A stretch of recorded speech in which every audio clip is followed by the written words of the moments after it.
বিসমিল্লাহির রহমানির রহিম। আসসালামু আলাইকুম ওয়া রাহমাতুল্লাহি ওয়া বারাকাতুহু। আমি হাকিম মোহাম্মদ আশরাফুল আলম। আজ আলোচনা করব আইবিএস এর চিকিৎসা বিষয় নিয়ে। সম্মানিত সুধী, প্রথম পর্বে আমরা আলোচনা করে এসেছি আইবিএস কি, কেন হয়, আইবিএস এর উপসর্গ ও লক্ষণ এবং সঠিক সময়ে আইবিএস এর চিকিৎসা না করলে কি কি জটিলতা দেখা যায়।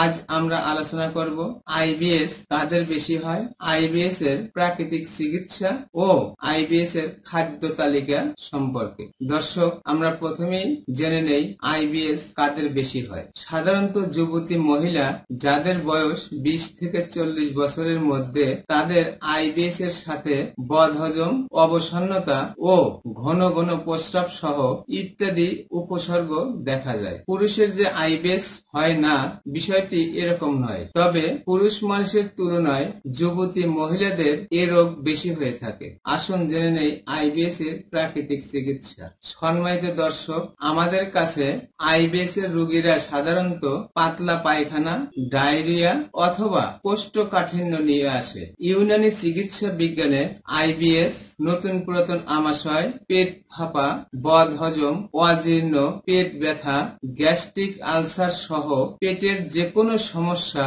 যত পুরাতন বা জটিল হোক না কেন, সম্পূর্ণ নিরাময় হওয়া সম্ভব ইনশাআল্লাহ। সম্মানিত দর্শক, ভিডিওটি শেয়ার করে অন্যদের দেখার সুযোগ করে দিন। আপনার একটি শেয়ারে উপকৃত হতে পারে লক্ষ লক্ষ রোগাক্রান্ত মানুষ।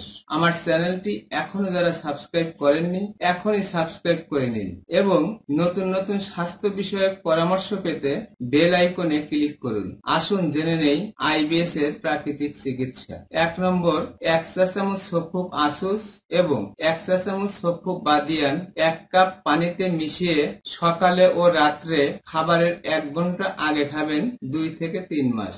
2 নম্বর, সফুক আজওয়াইন হাফ চা চামচ ওষুধ 1 কাপ হালকা গরম পানিতে মিশিয়ে সকালে ও রাত্রে খাবারের 30 মিনিট পরে খাবেন 1.5 থেকে 2 মাস।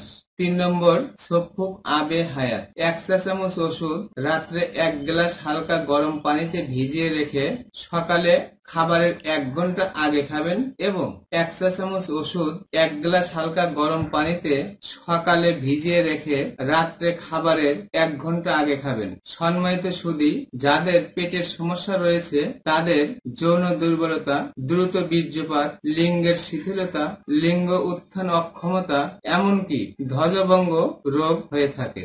যাদের এই সমস্যাগুলো রয়েছে, তাদের উচিত আন্দাজি ওষুধ না খেয়ে একজন অভিজ্ঞ ডাক্তারের কাছে গিয়ে রোগের সঠিক কারণ খুঁজে বের করে চিকিৎসা করা। পরামর্শ। দর্শক, ঔষধ সেবনের পাশাপাশি পরামর্শ মেনে চলতে হবে। সর্বোপরি সম্পূর্ণ সুস্থ না হওয়া পর্যন্ত চিকিৎসকের পরামর্শে চলতে হবে। সম্মানিত সুধী, আমার আলোচনা যদি আপনাদের ভালো লেগে থাকে, আমার চ্যানেলটি এখনই সাবস্ক্রাইব করে নিন, ভিডিওটি শেয়ার করে অন্যদের দেখার সুযোগ করে দিবেন। লাইক দিয়ে আমার সাথেই থাকুন। আমার কথাগুলো কোথাও বুঝতে অসুবিধা হলে বা বিস্তারিত জানতে কমেন্ট করুন। দর্শক, আইবিএস এর রোগীরা কোন খাবারগুলো নিয়মতান্ত্রিক ভাবে খেলে ওষুধ ছাড়া আইবিএস রোগ ভালো হওয়া সম্ভব, 3য় পর্ব দেখার আমন্ত্রণ জানিয়ে আজ বিদায় নিচ্ছি। আবারও দেখা হবে। ততক্ষণ সুস্থ থাকুন, ভালো থাকুন। আসসালামু আলাইকুম ওয়া রাহমাতুল্লাহি ওয়া বারাকাতুহু।